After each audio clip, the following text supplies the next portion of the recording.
Hello and welcome back to The Movies Made Us Do It. Me and Matt are back. How are you, Matt? I am pretty good, sir. How are you? I'm very well. Halloween's not over for us. Not yet. Not quite. We decided, one more, and we're just gonna have some fun with this one because this movie is just fun, and it's great because we often get scenes in the wrong order and forget things. It doesn't fucking matter here. These scenes could happen in pretty much any order. It wouldn't make any difference. And the thing is, it does that thing that a lot of Italian horror movies do, which is we're not going to explain anything. Nope. Doesn't matter. It doesn't fucking matter. It's a fun gore fest. Throw logic out the window and let's get into some demons. Lamberto Bava movie. Yeah. Despite the fact that Dario Argento's name's everywhere. Well, it's a Dario Argento presents. I think he wrote it along with like four other people.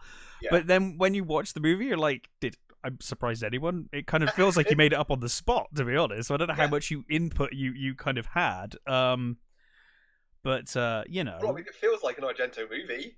It kind of does, yeah. I mean, effectively, this is a movie about a bunch of people who go to like a Fulci movie and end up turning into demons.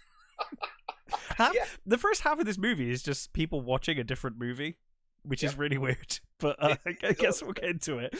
When did you first see Demons? I reckon early 90s. I think. Yeah, I'm gonna say mid 90s. Watch the two of them together. I definitely watched the first one first, and I want to say it was like on a VHS from like a car boot sale or something. One of those situations. Yeah. But yeah, I mean, how could you not love this movie? It's just so much fun. It's the sort of dream movie for a teenage 100%. Yeah. Oh my god, the soundtrack, dude. Yeah, the soundtrack's fucking amazing. Well, let's get into that because we're pretty much presented with the soundtrack straight away in the credits as we kind of open here. We get a brief, we get the Demons logo briefly, and then that music starts. The theme of the theme, which I really like. Actually, I really like the theme music to this. It's by the Goblin guy, isn't it? Yeah. And then we're in the subway, and we're following Cheryl on her subway trip. We get a brief flash of metal face dude. Yep. In the sort of reflection of the window, yeah. And we're confronted with the fact that this has an awesome soundtrack. It's like, accept Motley Crue. It's like listing all of these bands. Like, oh, okay. It's like, okay, I'm completely on board for this. I'm totally on board for it. And the weird thing is, when you watch the movie, it kind of feels like a music video. It kind of works as just a really long music video. Mm-hmm. But yeah, so Cheryl. I find it funny though that when the punks turn up later on, you got these punks in a car and they're listening to level 42 and something. It's like, have they got the right station on? Or have they even got the right tape in? Because this does not sound like music that a bunch of punks would listen to. Well, honestly, like when you watch this movie, I'm like, did the punks turn up in the wrong movie? Like, why are they here? It's like all of a sudden because for the first part of the movie you're like following them and you're like, what? Who are these people? Why are they involved? And then you're like, oh, they're gonna have a really important part to play in the plot later. No, they just turned up. It just felt like, I think we need to kill a few more people. Yeah, like, oh, we didn't have enough people in this movie. Yeah. So anyway, as we said, we're on the subway and we're following music student Cheryl. And it's the most 80s. Oh my god, it's the 80th subway train you've ever seen in your life. It is full of all the hair, all the makeup. There's a lot of hairspray going on in that train. It's a flammable train. Yeah. Tremendous stuff. Now she gets off the train and I don't know. It's one of those things, right? Stalked. Well, she's immediately stalked, and maybe, if you're alone and she's a music student, maybe she's alone in the city, she doesn't really know. I would have probably just assumed this guy was a weirdo and kind of laughed. She's like terrified of him and immediately runs away. Yeah. Eventually, though, and no one helps her at all. Well, there's no one there, is there? Well, suddenly, no, nobody's there. And it becomes a Jallo movie briefly. Yeah, kind of does. Anyway, he catches up with her. He doesn't say a word. All he does is he gives her a ticket to a movie screening. And says nothing. He doesn't explain anything. And then all of a sudden, she's like, "Oh, can I have another ticket?" Actually, yeah, because she sees him give it to other people as well, right? Because he gives her the ticket. Yeah, people start after the initial sort of. Everyone turns up. He sort of teleports in front of her and gives her the ticket, and then people sort of like pile in from the outside. But it looks like. Yeah, and he's giving the ticket to other people as well. So she goes up to him and she's like, "Oh, I've got a friend I could subject to whatever this thing is going to be." Yeah. My friend who needs to die as well. Can I have another ticket? The ticket though is like the most bland, generic looking because it's almost like a flyer. Yeah. There's nothing to really say it's a movie. I'm assuming they know it's a theater. Nightclub flyer, doesn't it? Yeah, it looks like a nightclub flyer. It's funny because that's what the actual Metropole is. Yeah, and it's kind of got the film edging, like the edging of film. So I guess that's the idea, like hinting at it. No idea what this goddamn thing is. As two female student friends have got nothing better to fucking do than go to this random ass fucking thing they've been given a flyer for. I'm like, have you not got any like club nights to go to or anything better to do with your time than like, two young attractive girls are like, "Oh, let's go watch this fucking art house movie that who's just got given a ticket for by this really creepy dude on the subway." And there's a weird thing as well when she asks him for the sort of ticket. Yeah. First of all, he almost looks remorseful. He does, but when she then go on. Sorry, then when she's taking it, he sort of smiles, and you think, "Oh, okay." So well, no, he smiles. He's really kind of like you said, remorseful and sad looking. Yeah. And she takes the ticket, and then she says, "Are you wearing this ridiculous getup for the movie?" And that's when he gives that slight smile as he looks away, and it's like, "Oh, okay." That guy's a director, by the way, isn't he? Yeah, he directed Church and. Yeah. He was like second unit and first unit for a lot of Argento stuff, and then went on to do great things. He's in the movie within the movie as well. I know. Yes. Yeah.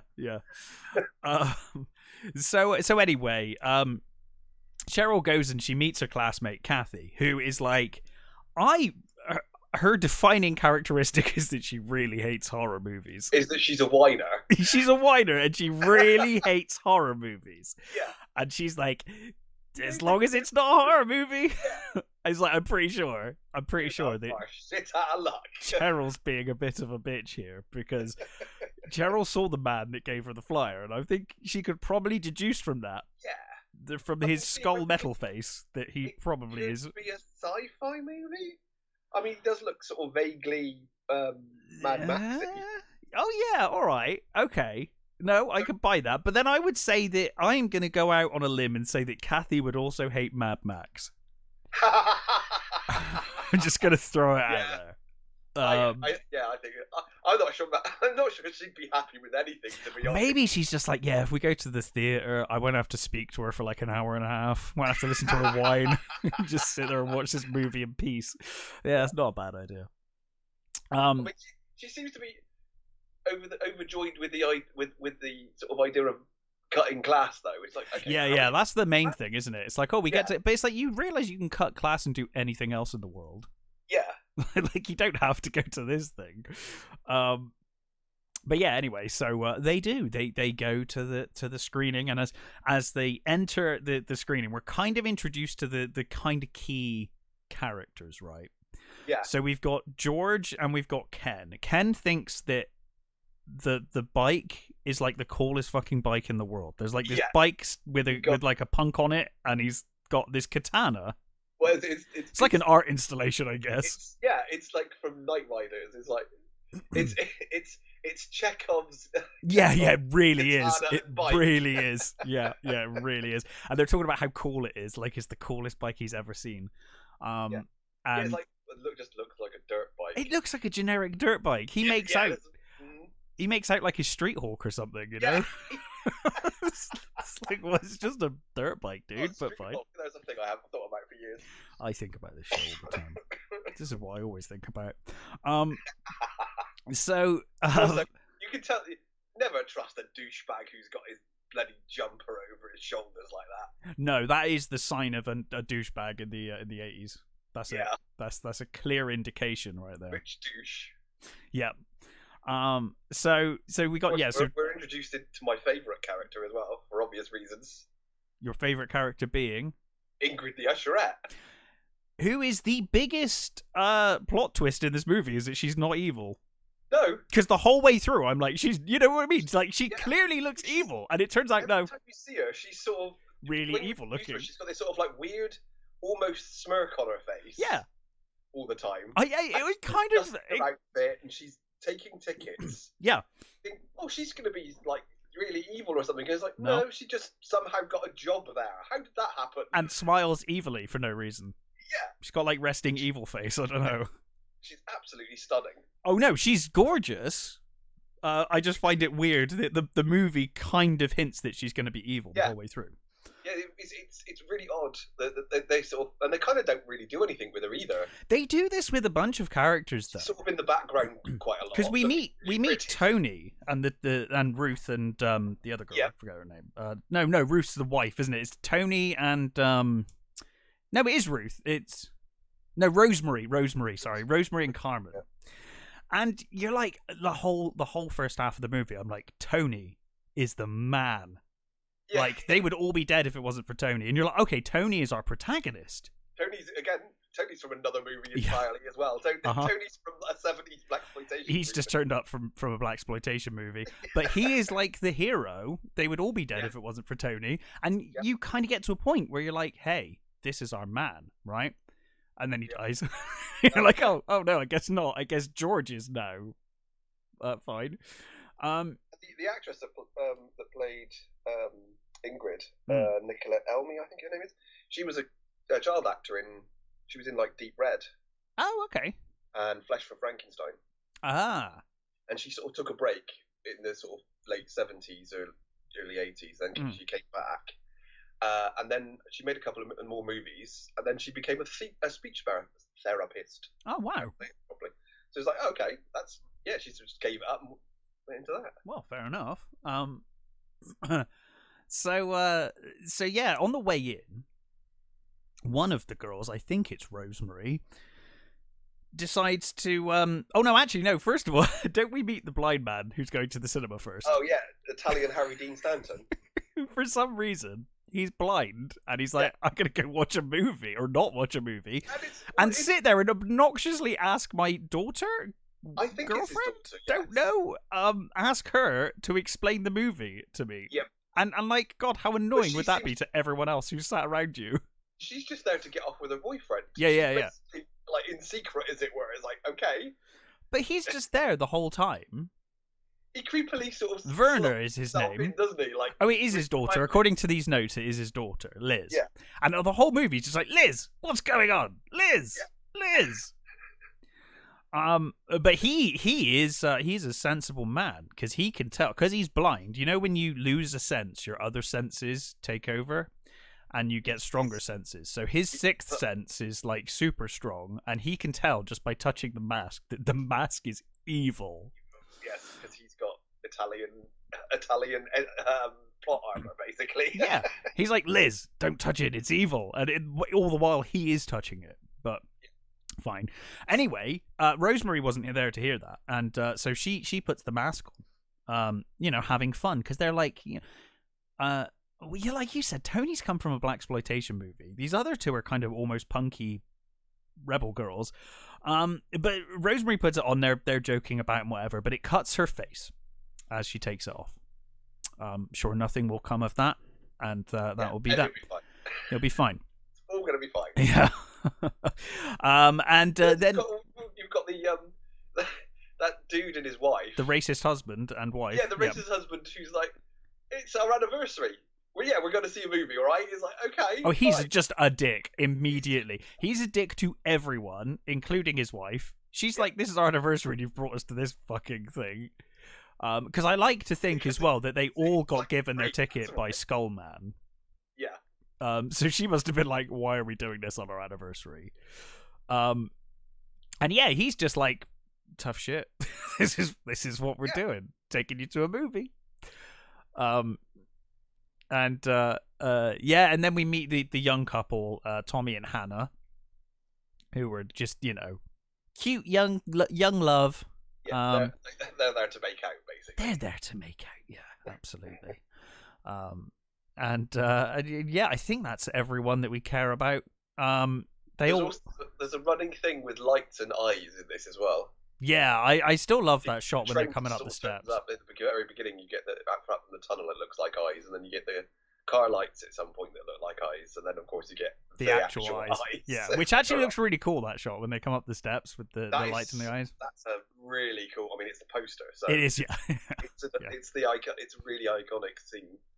But it's a shame they didn't do that for the whole movie because it looks really cool. I think it's just like reflective tape. I think it is, but it's really effective in that one shot. It looks great.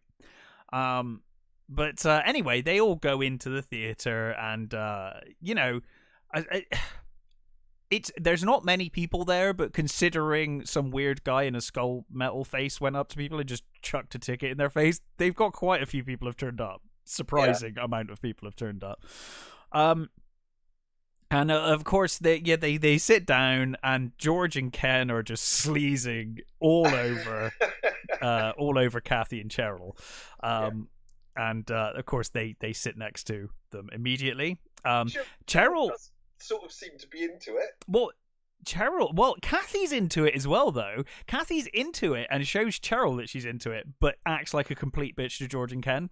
Yeah. I think she's like playing hard to get, or showing that she's disinterested in the hopes that they'll come follow them, because she does give like a sly smile when they sit there. Yeah. But of course they sit next to them, and immediately Kathy is horrified to discover she has been brought to a horror film. Shock, oh shock. As if you couldn't tell when you got to the foyer and there's like demon masks everywhere and like Ferratu and yeah, all the posters on the wall are all horror movies. It's like it's pretty clear what you're here for. But anyway, the film starts, and for the next kind of 20 minutes, we just watch people watch this film. And it is about a group of students who ride motorbikes around an old castle, and then they're like, "Oh, this is where Nostradamus was buried." Yeah, apparently. And the demons was Nostradamus. Yeah, Nostradamus predicted all of these things, including demons. And one of the girls is like, "That hasn't come true yet. That hasn't come true." And he's like, "Not yet." What is it? It says on the thing, they will make your. Oh, what is it? Tombs of your. They will make your graveyards their. Yeah, will make your. Oh, when they will make your churches their tombs or something, and your cities their tombs. Cities your tombs, and your graveyards their. I can't remember. There we go. They will make your cemeteries their cathedrals, and the That's it. cities will be your tombs. Yeah, that sounds kind of cool. That sounds like a trailery thing to say. That does sound cool, doesn't it? So they're gonna go find the tomb of Nostradamus. Yeah. And Let's go and immediately break into it. Yeah. They're like, wow, we students just happened to ride off and find the burial place of Nostradamus. Don't we know where Nostradamus was actually buried? I would have thought so. Yeah, I would imagine he's actually buried somewhere that we know of. I would have thought. Yeah. He was quite a famous man, infamous man, but I'm sure he would have had a burial place. Maybe he doesn't. Well, these fucking kids have found it anyway. The terrible place that they've got him buried here. Yeah, yeah. So they find it, and he does one of the kids does the Captain Kirk Star Trek the motion picture thing, of like finding each letter and spelling out each letter. NOST. Yeah, Voyager. And yeah, so he gets to about S or T, and thankfully the other character stops and is like, "This is too long to play this game. It's Nostradamus." Come on, the running time is already too long. And so they break into it immediately. I was like, because you're like, wow, you find the tomb of Nostradamus. Like, maybe leave it there. No, break into it straight away. Yep. And they find a mask. Oh my god! And the mask. They find a book and a mask, and the mask is identical to the one in the lobby. And I love the when he's translating the book, and he says, "Demons are instruments of evil." Yeah. Wow. Thank you, sir. Mind blown. No shit. Fucking hell. Wow. Nostradamus made a dictionary. Yeah. Yeah, so Rosemary's kind of concerned when she sees that the mask is the same. And even more concerned when your boy in the film puts the mask on and it cuts his face in exactly the same place that it cuts Rosemary's. Rosemary's friend kind of laughs it off and says, "Oh my god, that's what happened to you. Haha, isn't that hilarious?" But then of course the boy starts turning into a demon, and as that happens, Rosemary's cheek starts to hurt and bleed again, and she's like, "Oh my god, it's bleeding again," and she runs to the bathroom. Now, as the demon is transforming on the screen, her face is all pulsating, and you get that. They just don't do pus like they did in the 80s, It's just that green goop that you used to get in Italian horror. You just don't see it anymore, and I kind of miss it. I guess, it kind of stopped with Italian horror and Evil Dead movies. Yes. But I love all that. And this does feel very Evil Dead in places. Oh, yeah, for sure. For sure. So, it's all kicking off in the bathroom. And she's been gone for a long time. So her friend... I don't know whether it's just sort of one of those things you think about, especially with Italian horror, because I think your brain wants to make sense of things and try and... Yeah. So I always wondered whether the dude with the mask is the dude on the... what, film. like the film is actually what actually happened to them? Yes. Maybe, because he's like that, he's just that dude. You might be right. Demons 2 follows this plot line, by the way, from memory, doesn't it? Because isn't it like someone films or gets news crew to film the demon outbreak, and then that means that it then escapes into other people watching TV, and that's how that starts in Demons 2. I think that's from what I remember. Yeah. So I guess it's like Ringu. So there's a thread through our Halloween movies. It's a viral video. Anyway, Tony is like, "Where is Rosemary? She's taking too long. Carmen, go and find her. And don't be gone long." Or is it Carmen? Carmen says she's going to go find her, and Tony's like, "Don't be long." Yes. I think that's right. Yeah. So Carmen goes to find her. I think you're probably right. It's somewhere around here. Meanwhile, Liz's boyfriend shows up, and they start making out. Yeah. They just I love. He's like, Werner is like the crappiest blind man ever, because he's also apparently deaf, because they start snogging right next to him and then leave, and he still hasn't noticed. He's just he's just sat there like not watching a film. It's bizarre. But anyway, they're off snogging and whatnot. Carmen catches up with Rosemary. Well, first of all, she sees like a load of pus and crap all over the sink. And then she finds Rosemary with her back turned, of course, in one of the stalls. Yeah. And, she turns around, dramatic reveal. She is now a demon. And she immediately mauls Carmen. Frothing green goop. Yes, green goop.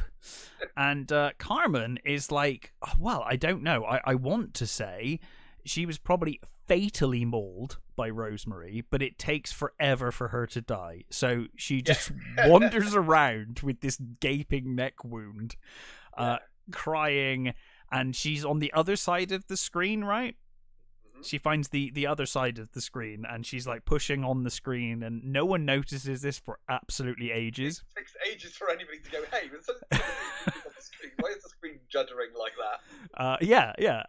And then eventually she bursts through the screen and becomes possessed. And he says, hey, that's a friend of mine. Yeah, hey, that's a friend of mine. So this is she comes through the screen just as the girl in the movie is taking like 20 minutes to get stabbed. God, that it's like how long does it take to cut through that tent? What's it made of? I don't know. It goes on forever.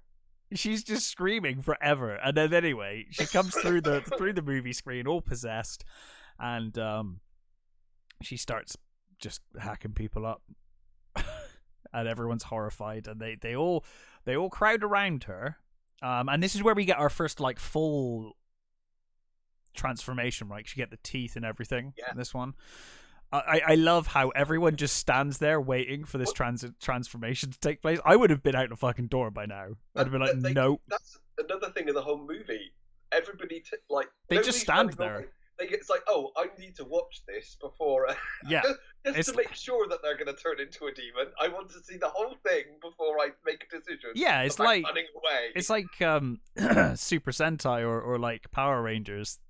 You know, everyone has to stand there while the transformation and people talk and do stuff before anything happens. You know, the bad guys have to stand there while the Power Rangers individually transform and do a speech. Yeah. So it's kind of the same here, where like, oh my god, she's turning into a horrific demon, but I must stand and watch until that takes place.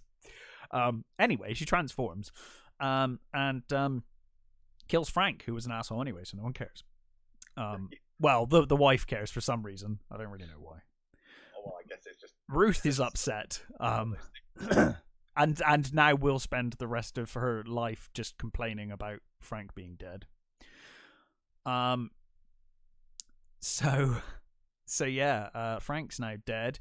We gotta say the effects in this movie are fucking awesome. Yeah, they're great. I mean, it is an effects movie. I mean, that is the main thing for this movie, to watch this movie. Carmen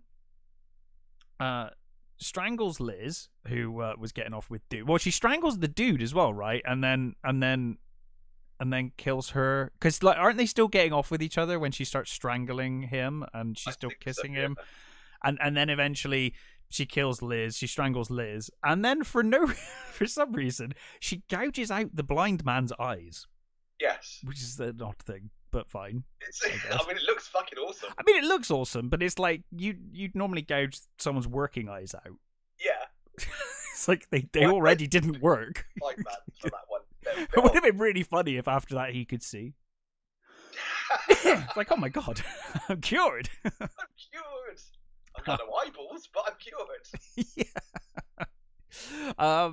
So Rosemary then turns up, and they start chasing through the theater. You know, the two girls. Also, he takes forever to change. He's like they all do. He's had his eyes gouged out, and he's lucid for ages. Well, we'll get to. I mean, well, actually, I think George doesn't transform for plot reasons. I think George becomes such a badass that he becomes immune. He goes from 0 to 10 in this movie. Is so good. But anyway, they decided that which one is it that says that? Oh, it must be the movie. Oh, I think it's Kathy. She says it must be the movie. We need to stop the movie, and it's Tony, isn't it? Tony's like, oh fuck this, let's just go in and smash it up. Yeah. They get to the booth, and someone stuck a Commodore 64 on the side of a projector. Like, oh. I like the future tech. Actually, really cool because Cheryl says, "Hey, we can't get in, but if we go back round." And Tony's like, "No." From the thing, and then Rosa goes, "Shit, fuck that shit," and just kicks the door in. Yeah. Like I said, Tony is a badass. Yeah. It's like Tony's the badass until George takes over later. Yeah, and he's just like, let's just smash everything up.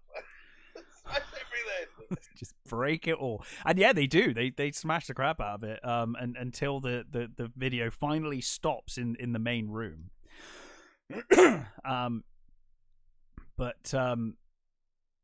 Yeah, so that's all going on. And then they're like barricading themselves up the top, right, to stop the demons coming through. Meanwhile, I think this is about when we start pointlessly cutting to the punks driving around, listening to music, because they paid for the license of Accept and Motley Crue, and they're going to use it. God damn it! So they're driving around, and there's like 3 punks, it's 4. Go West, isn't it? They're listening to, which is the weirdest thing. Yeah, for some reason they're listening to Go West, and there's a girl with them who looks like she's like 12. Yeah. She looks really, really young, and they look really, really old. It's bizarre. But anyway, they're just driving around at this point. Snorting coke out of a coke can. Yeah, it's subtle. Which apparently was actually completely cut out of most versions. Apparently. Oh, really? That actually? Yeah. Do you know that some countries were more pissed off about the snorting the coke than they were about like people turning into demons. That made me laugh out loud when I rewatched this. I've forgotten about snorting coke out of coke cans. Made me laugh. I'm surprised Coke were okay with it. I guess they just didn't give a shit because it was like some tiny little movie that no one cared about. Although having said that, it was one of the most popular Italian horrors. Are very sort of. They did seem to get away. Oh, they didn't care. Yeah, I think a lot of these companies are just razor focused on America. Yeah, and don't really care about anything else. No.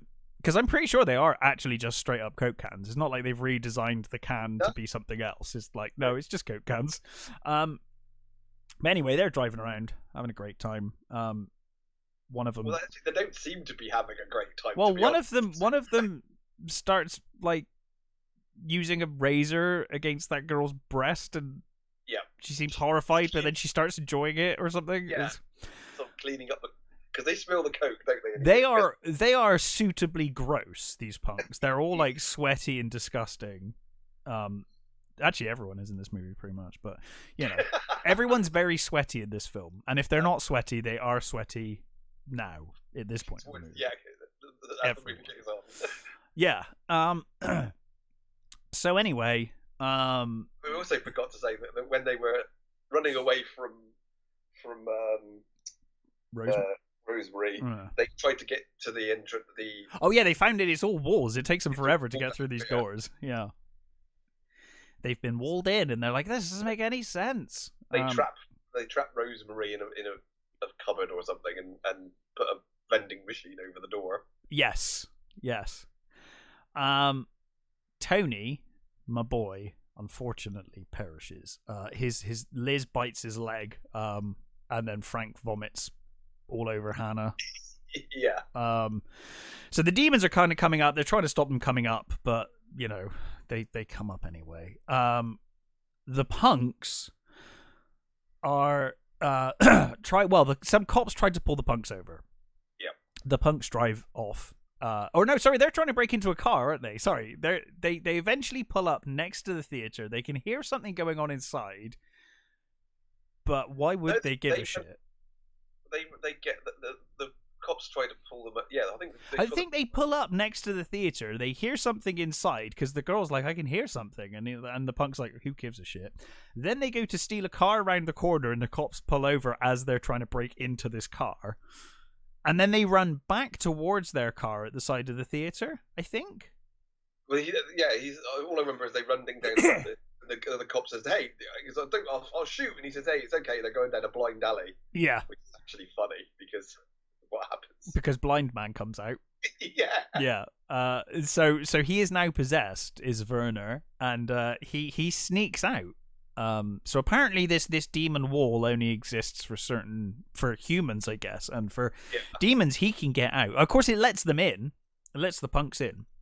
Yeah. The punks manage to get into the theater, and Werner comes out, and then I guess it's wall again. So Werner he says it at one point when he's got his eyes out and he's upset, they're up in the thing, and he says, "Yeah, no, it's not the film, it's the movie theater. The movie theater's evil. It's the theater until the sequel when it's actually video." Yeah. So yes. Werner attacks the police, and we'll see if that has any bearing on the end of the film. He's on the floor, isn't it? And the cops go over and like they attack. He shoots, scratches one, the other one shoots his hand off, basically. Yeah. And then like you said, it cuts away. And you're like, oh, I'm sure nothing will come of that. No, it'll be fine. Hannah and Tommy are decide like fuck hanging around with everyone else. Tommy's like, we can just escape on our own. We'll be better off. And they find a vent. And in fact, a lot of this deaths in this movie are people deciding they're going to go off on their own and do their own thing, and then immediately die.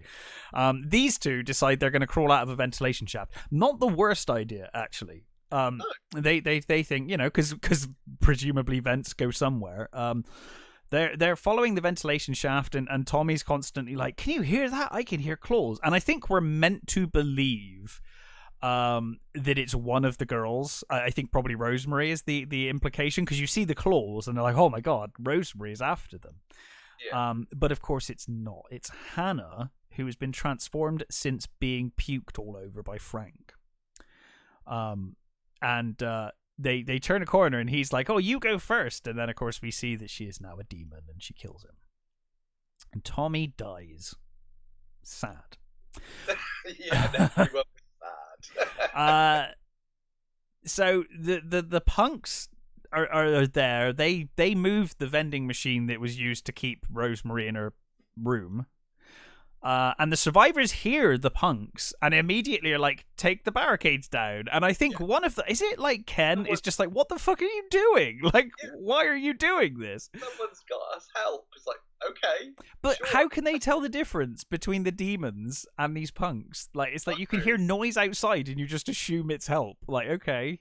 So anyway, Ken's trying to tell them, don't do it. But of course they do, and then we get the iconic shot.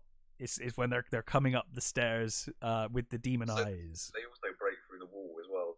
Oh yes, they do break through the wall. Yes, break through the wall and find nothing, basically. Yeah. And of course they basically everyone fucking dies at this point. Yeah. The demons get to the balcony and just murder everyone. Yeah. So Kathy, Cheryl, George, and Ken live at this point. Everyone else fucked. Yep. I think. Fodder. Yeah. George and Ken decide that they're gonna try the ventilation shaft, but of course Kathy has been attacked by one of the demons, and before they go in the shaft, which probably would have killed them anyway because there was a demon in the shaft. Yeah. Before they get in there, Kathy, of course, starts to transform, and her transformation makes no sense, but is awesome all the same. So she starts transform. Yeah, because that's right, because she swallowed some of the blood. There's a lot of sort of looking away. And yes, she got blood in her mouth. That's why she got blood in her mouth. She wasn't attacked. She got like puke or something on her, blood on her, and that's what's turning her. Goo. Yeah, and so she starts transforming into a demon, but then also she like gives birth to a demon. It comes like out of her because Ken beats her to death with like an air conditioning grate. Yeah. And there's them just fucking stood there for ages when they should be running away. Yeah. Oh yeah. You gotta watch the transformation. Straight away. Yeah. Either way. Uh-huh.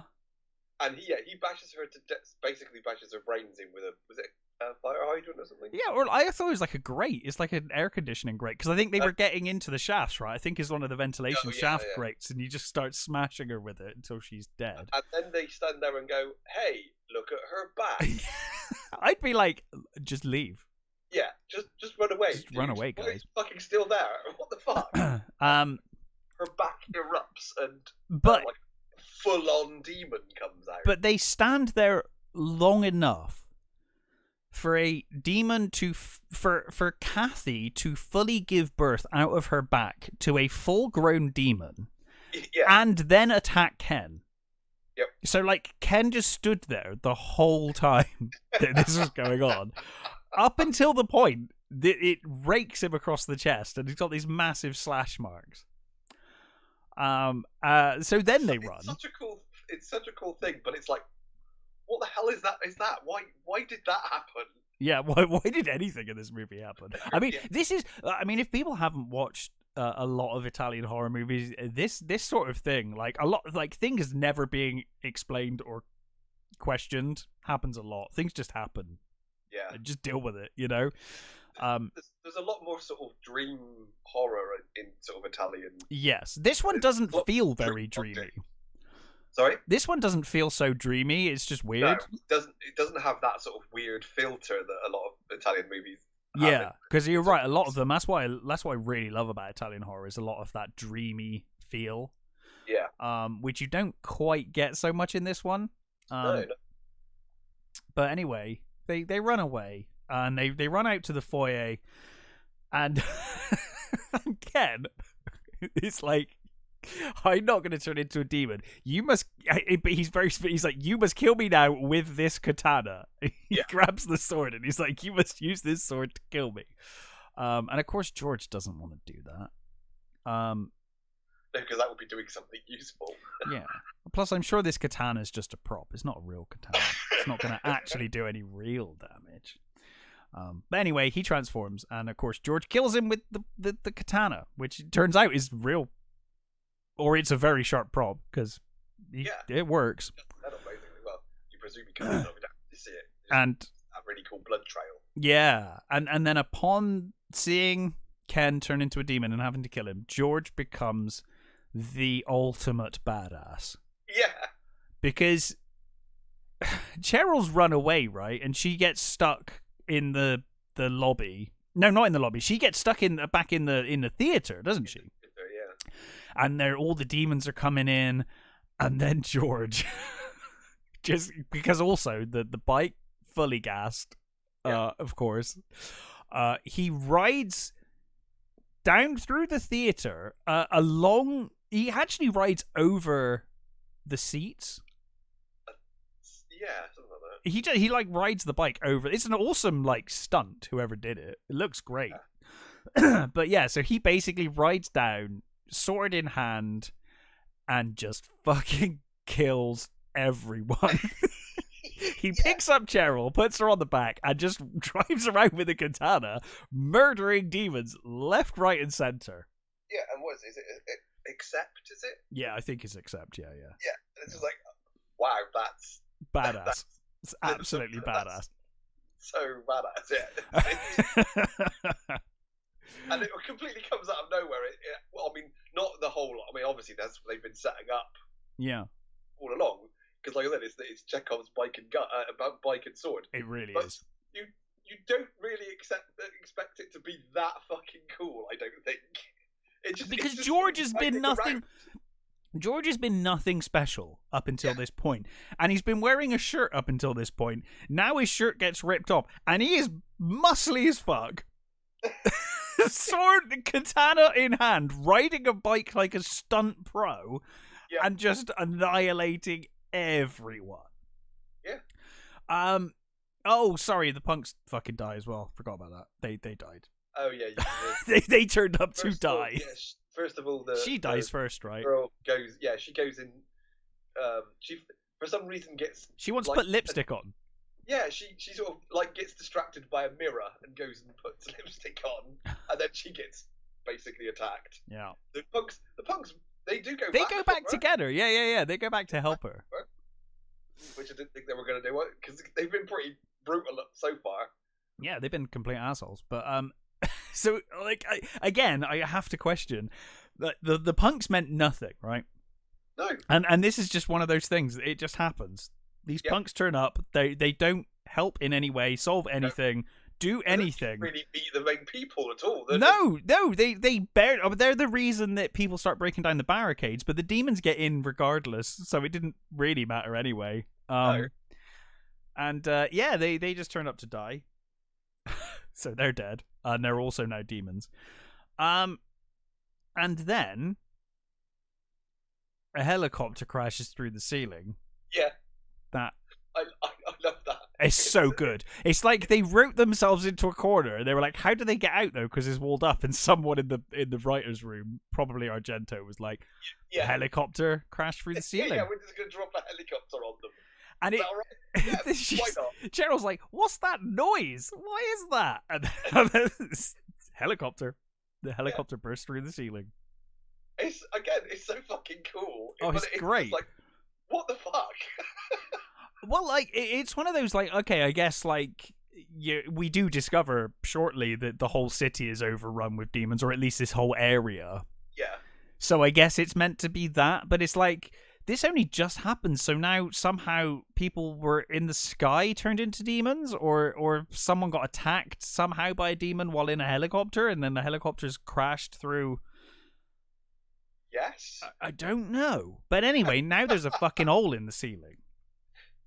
And if they're lucky, there might be, for no apparent reason, a harpoon gun in this helicopter. And then you do get the cool, he's trying to turn the engine on, and oh yeah, he kills them with the slowest moving blades ever. Yeah. Yeah, he uses the propellers to slowly turn around and kill a bunch of the zombies. I think it kills mostly the punks. Yeah. And then he's like opening the back of the helicopter, and you're like, "What are you doing, man?" Because at first I was like, "Are they trying to take off? Are you actually trying to fly this helicopter out of here?" It sort of feels like that's what he's doing. Yeah. Yeah, it's not a good idea. But the anyway, broken for a start. Well, yeah, and it fell through the fucking ceiling. I mean, I don't think it's going to be much cop, to be honest with you. Even if it was a video game, I'd be like, no, probably best not. But anyway, he finds a harpoon gun with rope. It's like I don't know. It's got a handy dandy winch on it as well. And a winch on the helicopter, which I guess if it's a rescue helicopter, maybe I'll have a winch. I'll give him that much. Yeah.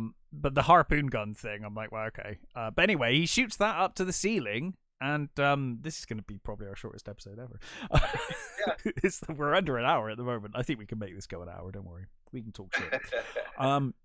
He harpoons up, and of course George has been attacked. By the way, he got attacked while on the bike, and you're like, oh my god, George is going to demon the fuck up in the end of this movie.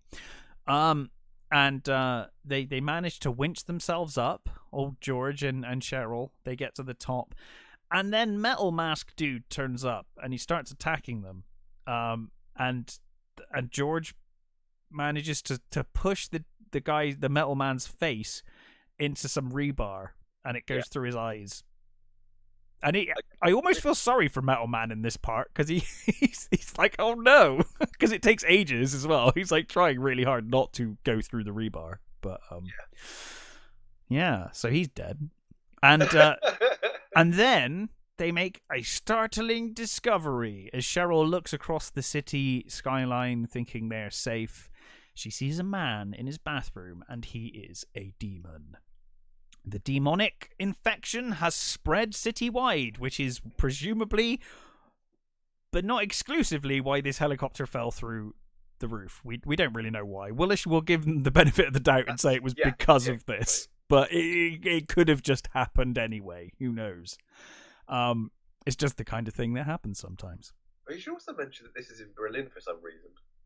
Yeah, it is, isn't it? Yeah. Well, yeah. I don't know. Cheryl's a student, so I guess she's gone to Berlin to study. Yeah, weird. Anyway, the whole place is now a war zone, but luckily, the couple are picked up by this guy and his kids, who basically, I guess they're like German rednecks. They're like, oh, we've been waiting our whole lives for this. They were like, they like preppers. Like, we've totally been preparing for this our entire lives, and we've got a jeep and a bag full of guns. Yeah, we were ready to go. And at a moment's notice, we were fine. Yeah, and this kid starts telling them about this safe haven, and you're like, whoa, God, I thought they were only in the cinema for like 20 minutes. Like, What's happened?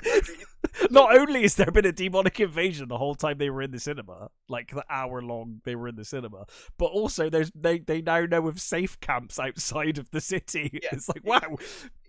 They saw lights in the sky, so it must be fine over there. How long were they in this theater?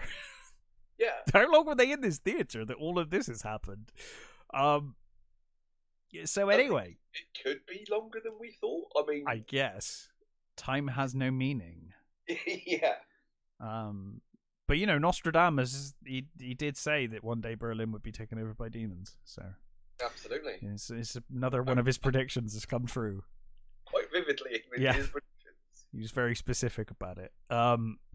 So anyway, as they're driving, the blonde girl in the front starts obliterating demons with a handgun. The kid talks about safe house, and then George is fine, but Cheryl turns into a demon. Yeah. Even though George was the one that got hurt. Well, I don't think he got scratched though, did he? He had a cut on him. I thought he got grabbed when they were riding around on the bike. I don't think he got sort of scratched by the demon. I think he got injured by okay. Something other than their claws or. Oh, fair enough. I just assumed he was a badass and just didn't affect him. He shrugged it off. It's just so cool, Yeah, so Cheryl's a demon, and but the kid just guns her down. Kid just turns around and blows her away, and that's it. And then drive off. And George is horrified as he watches, and Cheryl's body's just left in the road, and it's a great ending. It's a great ending, yeah. They sort of. It's almost like they're almost like a fake ending, because the credits have already started going. Yeah. You've got to watch through the credits, because if you just watch up to the credits, they just get rescued by the guys and drive off. Yeah, and that's it. And then as the credits roll, we see them get drive down, and the blonde girl in the front starts shooting people with the handgun, and they start talking about how there's apparently safe havens in the 25 minutes they were in the theater. Yep. All of this has happened, and then poor Cheryl, she transforms into a demon. Don't know when she got infected. She just did. The boy. I think it's her neck, isn't it? Oh yeah, you're right. But we don't know when that happened. But yeah, you're right. She does feel her neck, and you can see that she's been caught at some point. Yeah. Probably while needlessly staring at a transforming demon. I expect for half an hour. Yeah. I imagine. But anyway, and that is Demons. One of our shortest reviews, but it's just most of this film is just gore and or people watching a movie. Yes. I love this movie. It's so much fun. I had so much fun rewatching this last night. It got so panned when it came out. I could see why. Yeah. But my God, is it a blast? I honestly watched this film last night with a smile on my face the entire time. Yeah. I had a great time watching this again. It's just a fun, gooey, great soundtracked movie. It's that makes very little sense, but is just amazing fun. Yeah. Demons 2, not as good. It's a bit more of it feels a bit more of like a comedy. I don't know if it's intentional or not, but I always thought it was a bit more goofy. Demons 2. It's got some weirder bits, but it also got some really cool demon changes. Still got some cool stuff. Yeah. The effects are still there. And you got the creepy kid, which is really cool. And there's because it is Bava as well, right? Demons 2 is Bava. Demons 2 is Bava too, right? I think. I can't remember. Actually. I think it is. Yes, it is. Yeah. And what's his face returns playing a different character. Yeah. Of course. Bobby Rhodes is playing a different character in that one. I still remember being just as intense as he is in this. Yeah. But yeah, I love Demons. Great movie. It does make a great Devil Bill as well, actually. Yes, that's true. There is theoretically a third one, which it was sold as a third one. The church is supposed to be like a third, but it's a lot different. It's not like this at all. I really like the church. I like the church. Yeah, that's got a more of a standard Italian feel to it, I think, than this one does. Yeah. But yeah, great fun. Yeah, it's just one of those big, dumb, gory movies, which and sometimes that's all you want, Exactly. It's a great movie to have, watch with a couple of mates and just have a couple of beers. That was exactly the kind of logic we went into this one with, where it was like, well, we were doing horror movies from different countries for Halloween, and on the last one, I was like, just have some fun. And just watch Demons, because we could have picked something, more, I don't know, artsy or more deep. But sometimes I guess something more classically Italian, I suppose. Or classically Italian, but sometimes on a Halloween or over the spooky period, you just want to watch a bit of a nonsensical gore fest, and I think Demons absolutely fits the bill. It is. Yeah, it's a weird movie, and the more you think about it, the weirder it gets, Like, the first half of the movie, I really like it, but the whole time I'm watching it, I'm like, why am I watching people watching a film? Because that goes on way too long. It does. It's so weird, because our synopsis made it sound like that just happens and moves on, but it doesn't. It goes on for ages with them watching the movie. There were huge chunks of you literally watching the movie yourself. Yeah. It's almost like they made part of a movie, realized it was terrible, and then they were like, "We'll make a movie where they watch this movie." Well, the original, so it was originally supposed to be like an anthology film. Oh, maybe did they film it as sort of? Well, it was supposed to be 3 stories, and I wonder if they filmed like part of one and then just used it. I don't know, but I basically, I think it was Bava basically got. It's like, oh no, actually, I really like this story. I think I want to do this. I could see it working though. Actually, if it was like all of these people watching anthology of movies, so you watch like the overarching story is the people in the theater, and they're all watching 3 different movies, and then you see those movies. That would work quite well as an anthology setup. Kind of like that. Because there've been similar sort of anthologies like that. Yeah. Anyway, you get somebody who's either telling the stories, or you get the link, or you get the Crypt Keeper. Sorry. Or you get the Crypt Keeper. Yeah. Or some random dude on a train. Talking, telling you about how everyone's going to die. Peter Cushing just on the train telling everyone. But yeah, it's good fun. It's just a fun. Fun is the word. Nonsensical fun is Demons, and I highly recommend it if you're in the mood for that kind of just nonsense fun. And definitely, if nothing else, you owe it to yourselves to see George riding the bike and the katana. That whole scene is amazing. And the fucking helicopter coming through the roof is just so sort of wow, fucking hell. Yeah. I guess if all hope is lost, just hold out for the vain hope that something really random happens to save you, like a helicopter falling through the ceiling. Great movie. And that's us done. Well, I know Halloween's been done quite a while now, but that's us done for Halloween. Yeah. And we will be back next week. Although we'll probably record it this week, but next week with, general things. I've watched some stuff, and there's a Nick Cage movie on Amazon. So is there? Yeah. Shall we both do that then? Yeah. I will do that. Yes. So happy Halloween. 7 days late, but happy Halloween, everybody. And we will catch you next time.